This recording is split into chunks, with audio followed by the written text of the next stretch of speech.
Hello students. आज start करवा आमर गोटे नुआ चैप्टर इवोल्यूशन जोटा कि टिके theoretical story like but important chapter evolution. तो इवोल्यूशन टा टिके कॉन्सेप्चुअल चैप्टर टिके बुझिवा जिनस अच्छी इवोल्यूशन।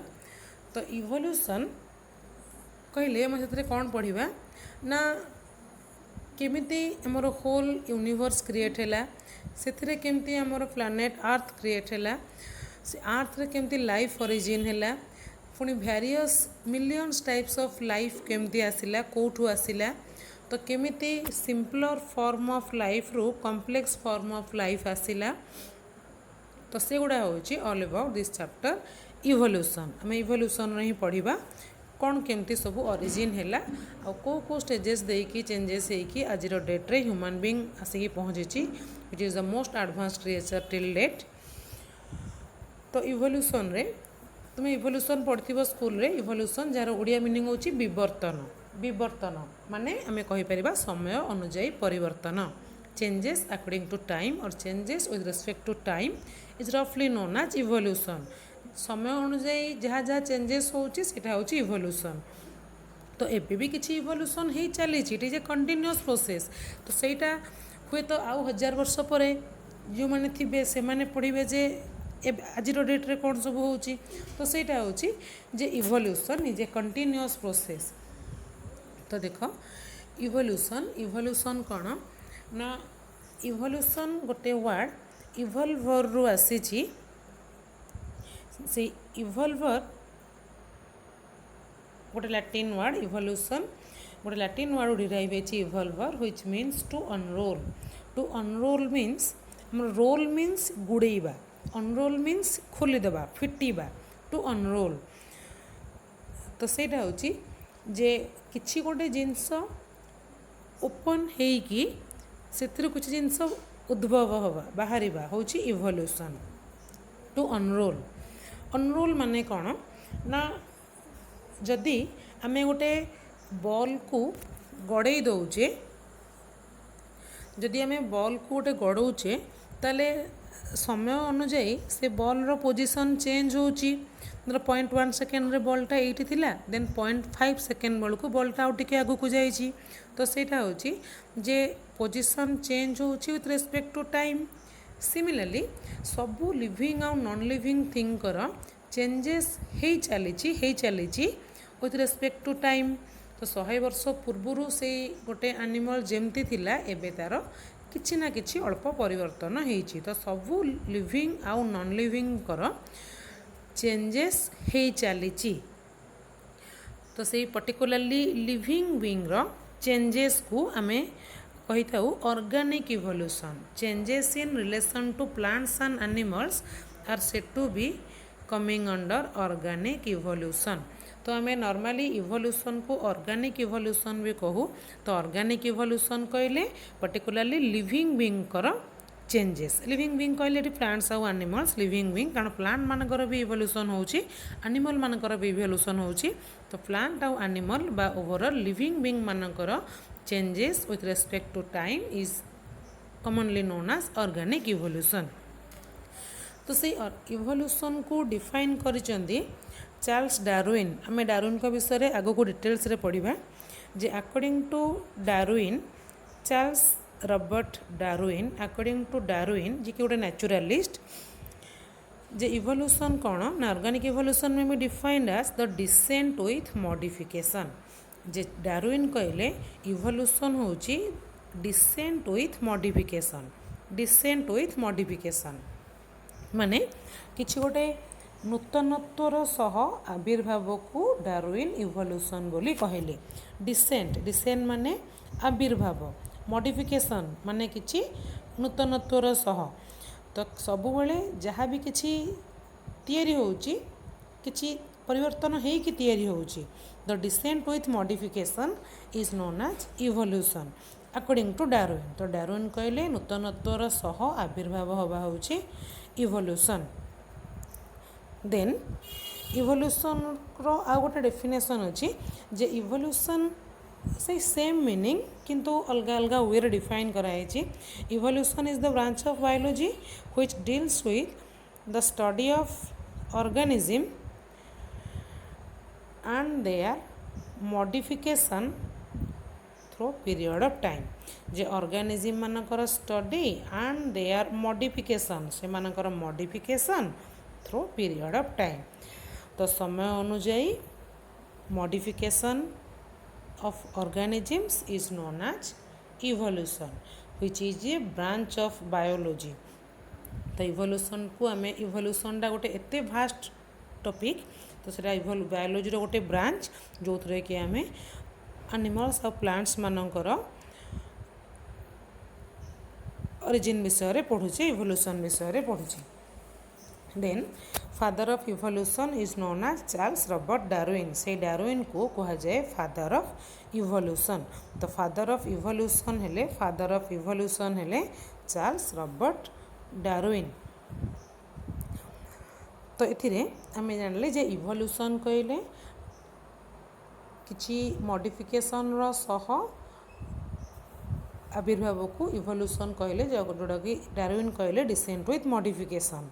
इवोल्यूशन गोटे वर्ड रू आसला इवॉल्वर जार मीनिंग होची टू अनरोल माने everything is changing on according to time.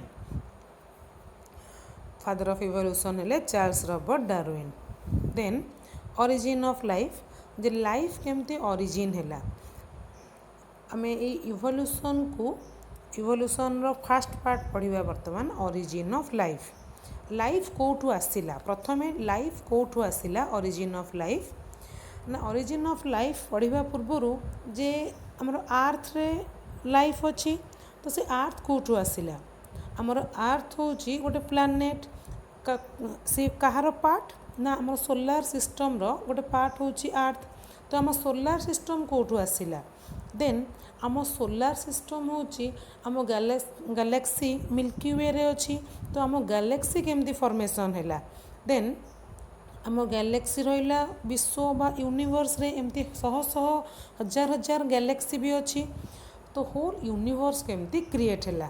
तो फर्स्ट थिंग जे how universe was created then how our galaxy was created then how our solar system was created then how our earth was originated then finally how life came on earth पढ़िबा। तो first केमिति आम universe origin हैला ना universe origin हबार केते गुडा theory अछि जे केमती हैला। तो most accepted theory is big bang theory सुनिथिबो big bang theory. So according to big bang theory about 15 billion years ago whole universe was supposed to be originated due to huge explosion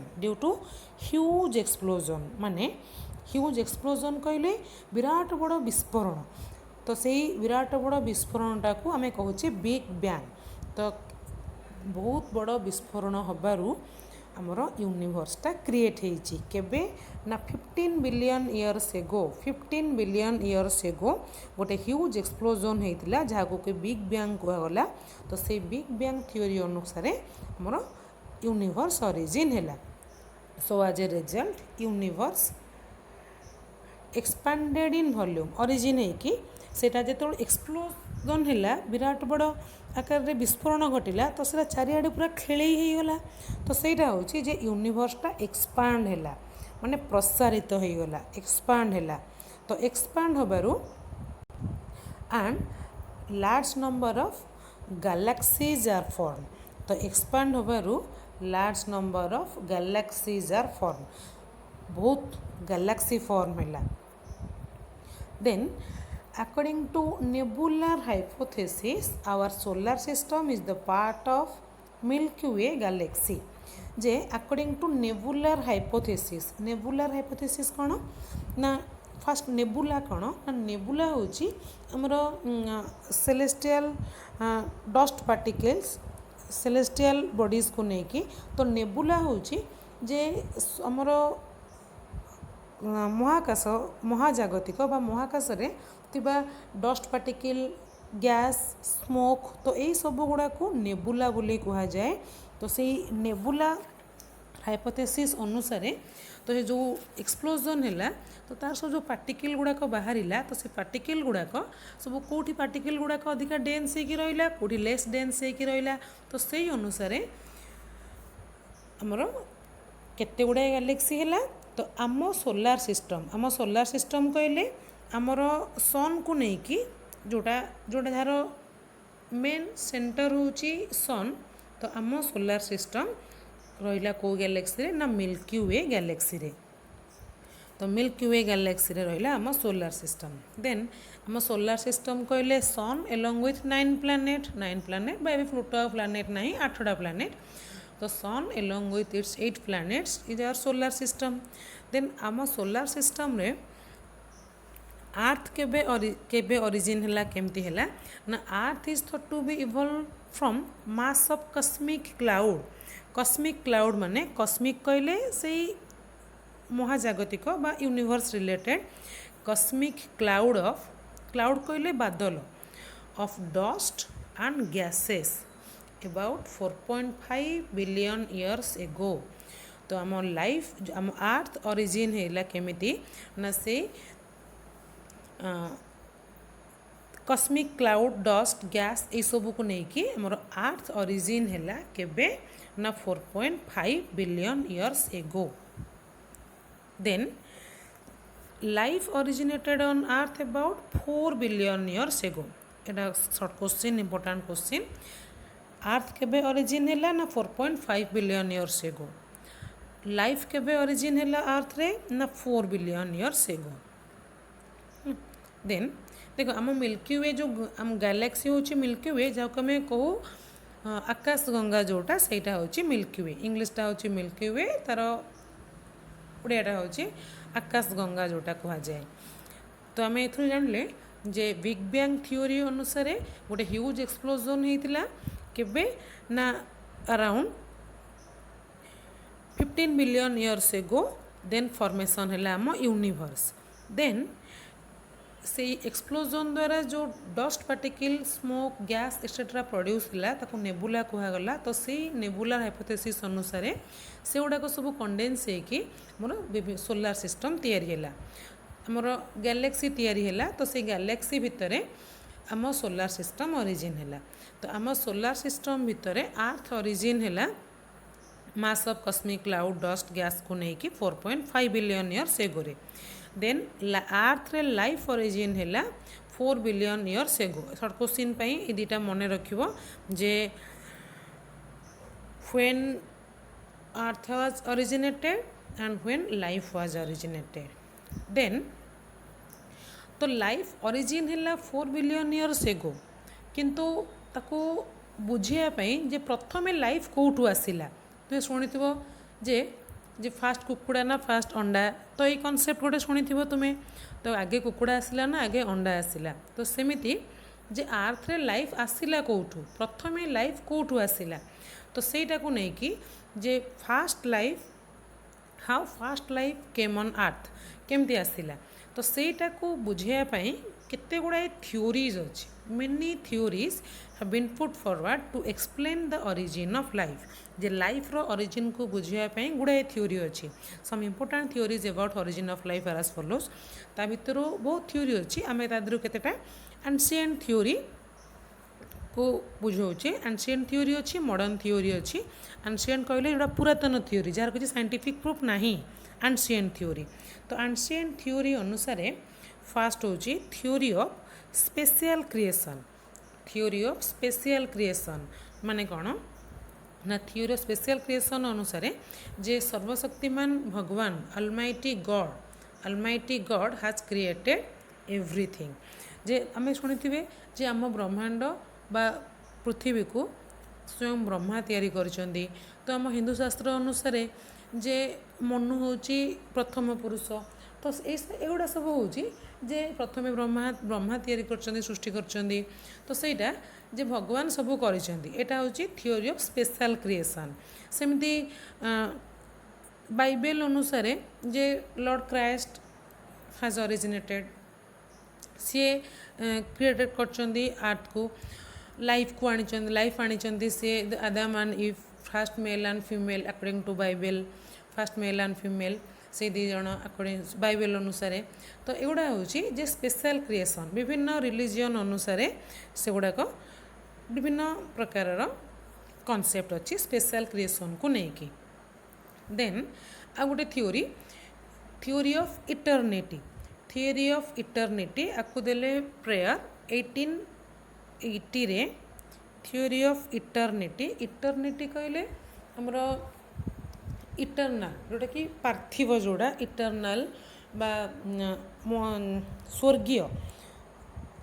eternity कौन ना this theory states that life is created before the creation of earth and it is in internal, it is इटर्नालटा internal हो जाइए N ना इटर्नाल।